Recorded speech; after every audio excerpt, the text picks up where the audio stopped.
L'un lance une chaîne entièrement dédiée à ses anciennes émissions, l'autre présente le 20h et une grande interview chaque dimanche dans 7 à 8. Ils sont en couple, mais ne vivent pas sous le même toit. Les usages font que lorsqu'on est en couple et que tout se passe bien, avant la traditionnelle étape du bébé, il faut en passer par la location ou l'achat d'un bien en commun.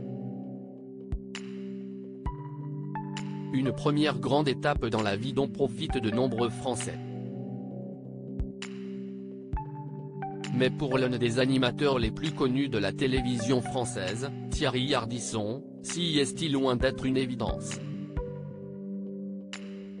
Dans le podcast Dans le rétro de France Bleu, présenté par Déborah Grunewald, celui qui fut à la tête pendant de nombreuses années de l'émission culte Tout le monde en parle revient sur ce choix de vie qu'il a fait avec sa compagne, Audrey Crespo-Mara.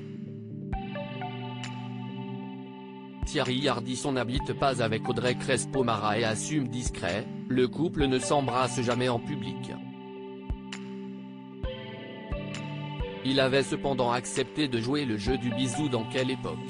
La saison dernière.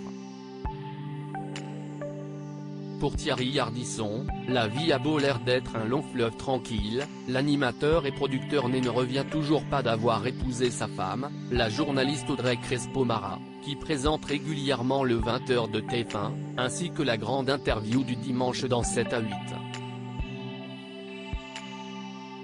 Le duo s'aimait profondément, mais pas au point d'habiter sous le même toit. Audrey habite à Montmartre, moi, j'habite rue de Rivoli, on se voit tous les jours, mais on n'est pas obligé de se marcher sur les pieds dans la salle de bain.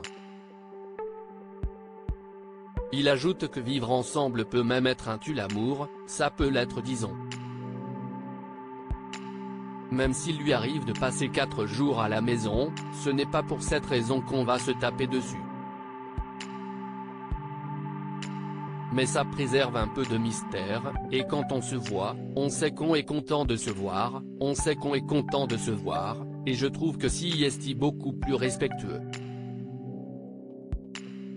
Audrey Crespo-Mara a rendu Thierry Ardisson meilleur. Thierry Ardisson va même plus loin, et évoque ce besoin d'avoir un amour adolescent, on s'appelle 20 fois par jour, dès qu'on ne cesse pas parler pendant 1 heure, on s'appelle pour savoir ce que l'autre devient. Et puis quand elle débarque chez moi pour aller dîner, au moins, elle est là pour moi, si est un moment à nous. Il évoque aussi le fait qu'Audrey Crespo-Mara l'a rendu meilleure, notamment lorsqu'elle l'a obligé à se réconcilier avec Marc-Olivier Fogiel, avec lequel il était en froid depuis de nombreuses années.